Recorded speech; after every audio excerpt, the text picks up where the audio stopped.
with you. So give me your all. I'll take it to Mars. Oh, I'll stick like glue inside your mind. Just watch me break it and listen. You're falling into me, touch me. I swear you would do anything that I want. So keep us awake till the dawn. Ooh, baby, feel free. I wanna make you sweat with me.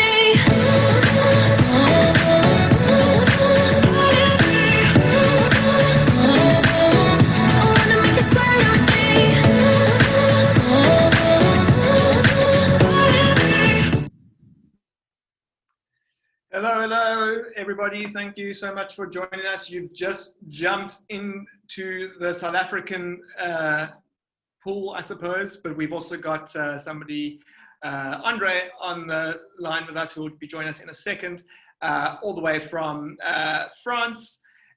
So just a little bit of an overview of where we are at. So you guys have joined a session on remote sales. And we're going to be speaking to Andreï, who works at Aircall. For those of you who are joining us for the first time, this is the third year we've been running Grow with Inbound. First two were in-person events. This year we have a global virtual event, having started in Singapore this morning. And moved across. I just did a session now, so before this, so in Cape Town, as well as a session in London. We have in the session at the moment, for those of you that are interested, or if you've suddenly realized you're on the wrong one, there is a webinar happening at the same time with somebody in Dublin, and then later on this afternoon we head over into Boston and into Chicago. So 15 different sessions, 22 different speakers, over 500 people. Actually, I heard 600 people registered, and I'm sure I was saying to Andreï just before that I'm seeing some people early hours of the US already on some of these sessions. So I hope that you find them valuable, that they're educational, and you get some value out of them. Having said that, so for those of you that missed it, my name's Daryn Smith. I am going to be hosting today. I'll also be checking the Q&A and the chat panel. So if you do have any questions for Andreï, please do put them in there. And then I do recognize some people on the attendee list right now that were on earlier. So you will know already we are giving away 2 pairs of Apple AirPods. All you need to do is quote something smart that Andreï has said, and put that on LinkedIn with the hashtag Grow20, and we will pick a lucky winner later today and let you know if you've won those Apple AirPods. So with that introduction, welcome Andreï. Thank you so much for joining us today. Welcome, Daryn, and welcome everyone. Glad I'm here today. Big day, big event. I've been following a few of the sessions this morning. Happy to be there and share my thoughts on how to run and set up a remote sales team. I think it's a nice talk and right in the I would say the spotlight of what's happening currently. For those of you who maybe don't know me or Aircall, so I'm Director of Sales for the whole of the Northern Europe countries, and that goes from Ireland to the UK to Germany, Nordics, Eastern Europe, so quite a few countries in Europe, but also Asia Pacific, and that's been a tough one as I'm currently based in Paris. So yeah, I've had to develop those 2 regions from this one and only place with a team currently growing, but currently standing at 30 people, 30 sales rep. So quite a bit of experience here with remote salespeople, and Aircall, of course, is a cloud-based phone system fully integrated into the main CRMs of the market, and of course HubSpot is the main one here. So yeah, if you haven't checked Aircall yet, you should definitely take a look. Awesome. Yeah, thanks for that intro. I think, one of the reasons why we thought, get Aircall on today is coincidentally, when lockdown started, our lease expired. So we were one of the lucky people, lucky companies that could make some savings without renewing our lease. And so I had to come into the office. It was sometime mid-April to make sure that all the furniture and stuff got moved out. And I walked into the office and the phone in reception was ringing, and it was ringing and ringing and ringing. And I thought, who on earth is trying to phone us when they know that everyone's working remotely? Surely they just send an email and we can jump onto a call, a Zoom or whatever. And I went home that day and I immediately reached out to Tanika and signed up with Aircall for ourselves, and rolled out. And I can't believe from day one, our apps on our computers, on our mobile phones have been ringing. And so it's been really, we were one of, like, I just did a session before this on digital maturity, and we were really mature in certain elements of what we did. But when it came to the phone touch points, we had a kind of analog line, and we had to play catch up to get us to the point of where we are now. So yeah, I can certainly vouch for the product. Being in South Africa, many may say, oh well, you know, what's the quality like? What's the bandwidth like? And so on. And we certainly haven't had any problems. But I don't want to talk about that. I want to talk about what you've seen in 2020, what you are seeing with people working more remotely, with the massive changes that we've experienced, and obviously being on the front end of that, one of the businesses that have obviously done really well, and you can probably pull on quite a couple of trends and data and give us some insight. So that leads me to my first question what are those main changes that you've seen in the setup and structures of sales teams in particular? Yeah, good one. I mean, there's been a big move in this. We cannot not see it. Everybody has gone and started working remote, at least a few days. In April or May was more or less everybody. And this has changed many things, because not only the sales reps who were working remote, it's also the decision makers that the sales reps were reaching out to who were working remote. So first trend we observed, which was quite an interesting one, was overall answer rate fell down. The people were answering slightly less. But the interesting thing we noticed is that on the email, reply rates reduced by at least 30%, whereas on calls, reply rate reduced by only 15%. So what we're seeing is that it's becoming tougher and tougher to actually connect to your decision makers as a sales rep. But it seemed like the phone was being more answered as people were answering from their mobiles than answering emails, where maybe people were more going from one Zoom meeting to another and spending less time answering their emails to actually sales reps. So that was then actually a first move where we actually doubled down. We asked our team, I mean, of course, our team today reaches out through LinkedIn touches, email, calls, and then many others, but we double down really on the calls. And when I mean the calls, I really mean the quality calls, the calls where you try and get some information from the prospect. And that's been a big move that we've seen over the last couple of months.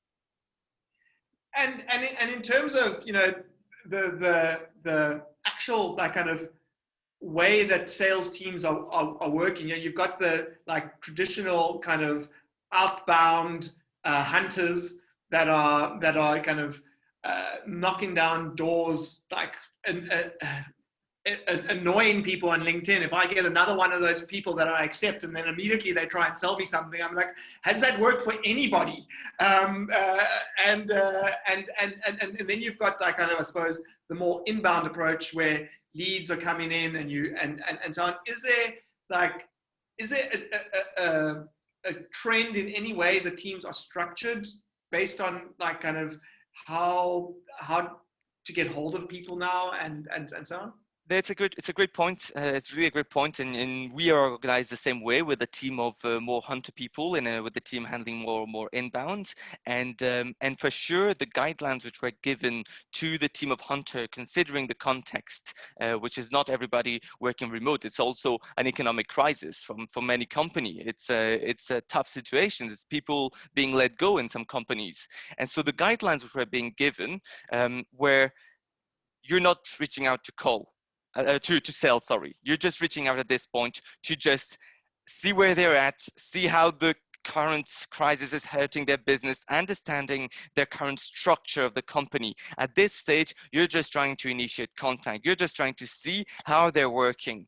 Don't start selling at this point. It will just be wrongly, with volume, of course, it will just be wrongly received if you only do it this way. So this has been a big push for and a big, I would say, maybe somehow it should have been always done this way. I feel like, but here showing a bit more empathy and reaching out and just saying, yeah, so I just noticed you were working, like just noticed you're in this industry, and you're having this role. I was just wondering right now, kind of like, how's it been so far, like within your business? Of course, we do this, but it's maybe not the time, and so I just want to understand where you're at exactly. What's the situation? How are you coping with this crisis on your end? And this for a team of hunter is tough, because sometimes those guys are incentivized as per the number of actual qualified meeting that they're getting per month. So it really requires them to start thinking slightly more midterm than short term. And that's a shift that isn't easy, because it might mean that they're not going to be hitting target during this month and maybe the following, but it's going to go better and better over the next ones. And that was shared, and that's been implemented on our end. I'm pretty happy with the results so far. Okay, cool. So, I've even before pandemic times, I've heard, and there was a trend moving towards kind of this consultative sales approach, where marketing may be responsible for building up a sales funnel of leads, and the sales team don't have to go and kind of bang on doors and try and sell. They need to be more consultative, and when you are a hunter and you are having to go and find new business, I've heard from several sales leaders that what they're doing is they're actually structuring their sales teams into industry specific teams, because that way, when you are being consultative to see how are things going, and so on, you can actually give advice without selling. Is that something that you've seen as well? Is it something that you're doing with Aircall? 100%. So it's all about the jargon. Like each industry has their own jargon, and it's crazy how sometimes it's not much. Like we don't specialize our team of hunters with that one industry. We just try and group several industries, because we do think that a sales rep, they'll never be an expert in all of those industries, but if they're smart enough, they'll be able to catch just the right jargon to show their prospect that they're not talking to any sales rep. They're just talking to a sales rep who understands a little bit about the structure and the problems, the issues, the challenges that this industry is facing or not. And so that's definitely one thing that we've been pushing. And it's funny that you mentioned the whole like letting marketing do part of the work and seeing what's happening before reaching out, what touches has been happening. There's one concept which I've been pushing a lot to my team, which is the whole prospect experience. We talk a lot about the customer experience, but I tell them, think about the prospect experience. The prospect experience really means when I'm reaching out, what image am I given to the prospect? What touches has he already had with the company? Am I using all those other touches before I'm reaching out? Because this is whole part of the prospect experience before them becoming a customer. And this is where I don't like really doing too much advertisement, but this is where I do think the HubSpot CRM and marketing software is really strong, because the way it was built, starting by being a marketing tool and then shifting to the CRM world, when you look at the feed, basically all the different touches of an account on a specific account on HubSpot, you can just see the flow, the chronology of facts, whether it be first marketing email sent here, then attended this webinar here, then received a call from this sales rep here, then received another marketing call. And then if there's another sales rep who arrives 2 months later and he's not taking into account those different touches, then he will not do a good job. He will not do a great job. And that's what I really like with HubSpot, how they've managed to really show the whole flow of information. Okay, cool. So I'm going to change it up slightly and just talk about not just sales trends and changes, but there's obviously a huge group of people that do service and manage existing customers and help existing customers that have challenges. What kind of changes have you seen in the service side of things? Yeah, well, I think here it's maybe there hasn't been a big shift with the COVID happening, but it's been more or less a shift that's been happening over a couple of years. And now people are calling in, customers are calling in expecting for customer service, and they just can't stand anymore for being asked their name, their phone number sometimes, which is what they've just called you with, and maybe like what they're calling you about. This is just a trend that we're seeing. People are calling in expecting for service, and they're expecting the company to more or less know half of the context before they're answering. And that's been like this trend has been going on for now quite a few years. It's going more and more as people are now using cloud-based phone systems. But again, cloud-based phone system isn't the whole thing. It has to be a cloud-based phone system, for instance, that connects to their CRM, that is able to pull up all the information of the customer, display it in front of the agent who answers the call, and then you're not answering a call by saying, "Hi, how can I help you? What's your name?" But you're like, "Hi, Daryn. Great to have you on the phone right now. I saw that you opened a ticket with us yesterday regarding this. Is that still your problem? Otherwise, I'll be happy to help you." And that's just like it sounds so obvious when you say it like this. And big companies have sometimes already implemented those kind of stuff with very, very custom and very expensive setup in their call center place.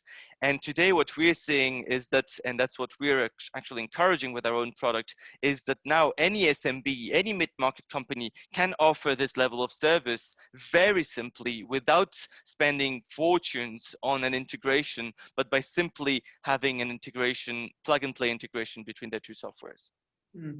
Yeah, absolutely. Yeah, I think it does make such a difference. And I think, I saw an analyst write on LinkedIn the other day that he is tired of calling into somewhere and there's a pre-recorded message that says, "Apologies that we may be slower than usual to respond because we are working at half staff," or something like that, because of COVID.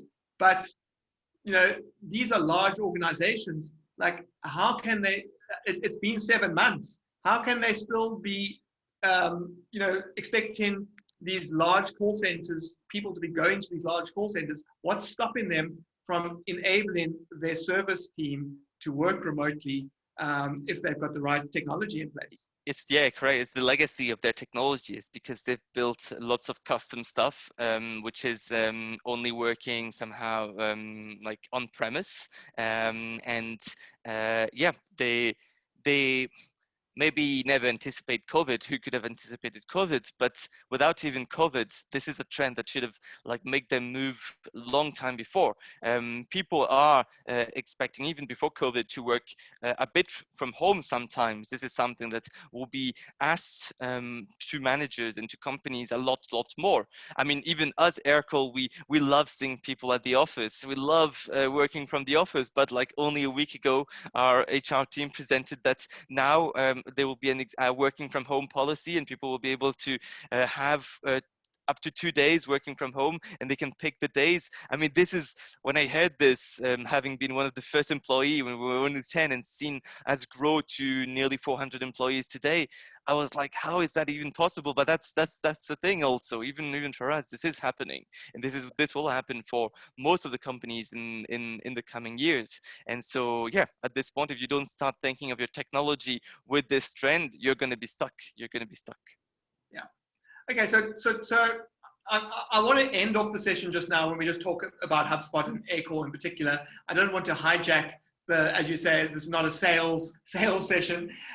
There is one piece of technology that I do want to talk about though, because I think it is emerging and I think that there's a lot of interest in it, and that is Gong. So for those of the audience that don't know what Gong is, Gong records every single call. It transcribes that call. Now, obviously, that's improving a lot, kind of as time goes on, as machine learning, artificial intelligence, that type of thing. But then the really cool thing is it feeds sales management keywords that salespeople are saying. And then allows the managers to coach the lower performing sales guys on exactly what the top performing guys are saying and how that might help improve. There's other use cases as well, like kind of looking out for competitors and that type of thing. Does Aircall have an integration into Gong, and does Aircall have any native features similar to this? Yeah, great question. And just to be very precise on one thing, Gong doesn't actually record the calls or the video calls. They actually receive the recordings from other softwares which have an integration with them, and then they apply all their AI technology to transcribe and analyze and detect keywords within a phone call or a video call.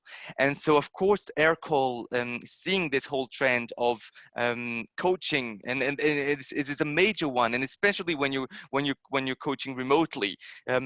We have built, of course, an integration with Gong, meaning that every time one of your reps finishes a call, the call is sent to Gong, is fully transcribed, and the keywords are being taken so that whether it be the manager who wants to pinpoint an actual competitor and see how many calls have been, this competitor has been mentioned, or pricing, for instance, he can do this just at a glance, or whether it be the product team who wants more information on a specific feature, every time this feature is mentioned, they can also do it. And so for us, yeah, it was obvious as that we had to be connected with a technology like Gong, because again, this is like bringing coaching to the next level.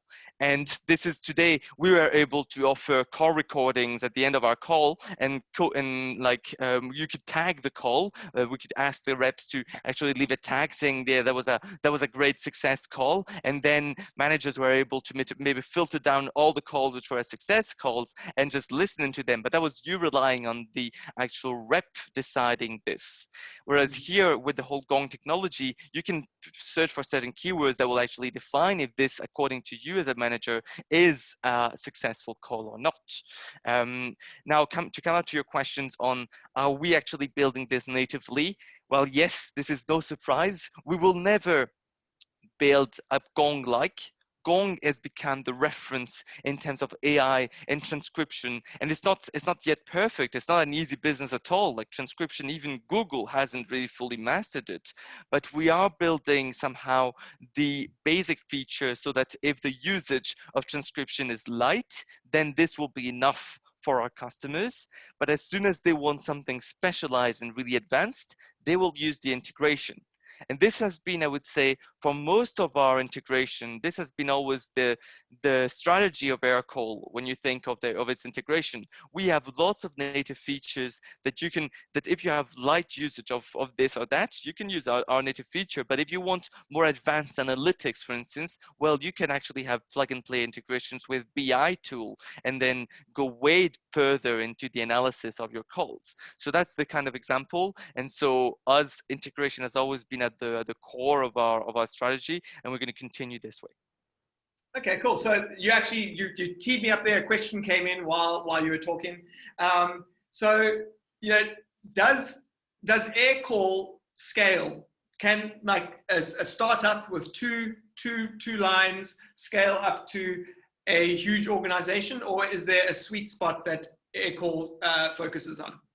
Yeah, that's a great question, and that's the success stories that we love. We've had so many actually, and just to give you maybe a quick example.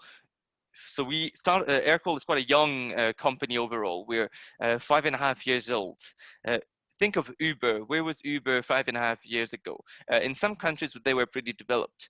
In Mexico, they were close to nowhere, and they needed a phone system to start and go up and running.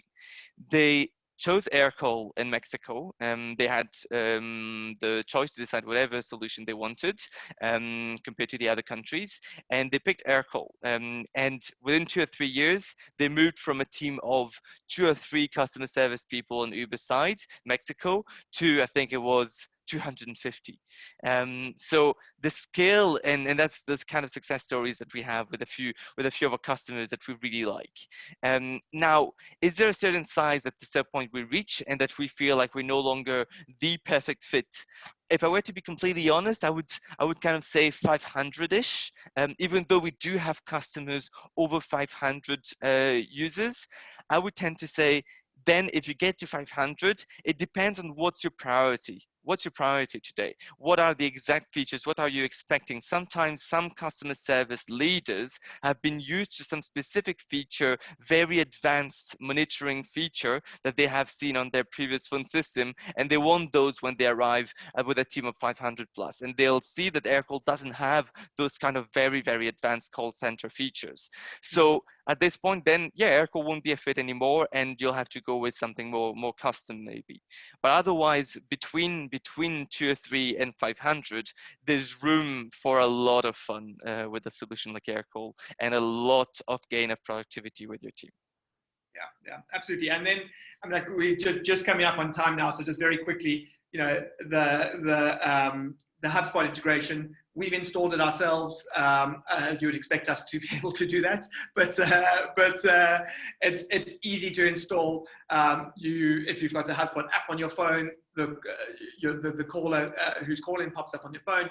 You can install it on your desktop. You can listen to those calls in HubSpot. You can dial from HubSpot. It is a really, really fantastic integration with HubSpot. So yeah, anybody that's on the call that hasn't got it installed, there is a free trial as far as I remember. Is that correct? 100%. Yeah, the whole point, and I think that today, even it's a trend that we're seeing for a lot of software tool is, come on, like now you should be give the possibility for you to try it when you're buying a car, and in the B2C you try the car first before buying it. In the B2B it's taking a bit of time, but now for me a free trial is something that you should always ask when you're picking any software. There's too much at risk, there's too much change in processes, too much change in maybe a bit of change management sometimes. If your team were really used to handling their calls with an actual phone that they were holding with one hand, just try it. Just try it.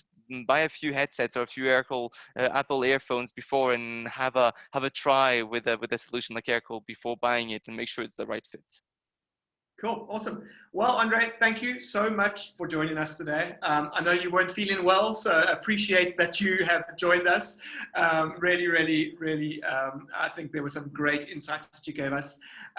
So for those on the call, don't forget, we're going to put up on screen quickly the competition. So you can win those Apple AirPods, and all you need to do is post something.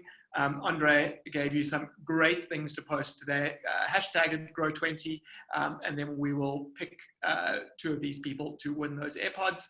And then coming up next is a session in 15 minutes time with Bob, our CEO, and Christian, who heads up HubSpot in Dublin. They'll be having a kind of fireside style chat. So yeah, not to be missed. The link will either be emailed to you or I think we're going to stick it into the chat pane in just a second. I can see the mouse moving around there furiously. So yeah, click on that link or check your email and join us in the next 15 minutes. Andreï, thank you so much once again. It was really, really good to have you with us, and chat to you soon. Thank you, Daryn. It was a great pleasure. Cheers. Bye-bye.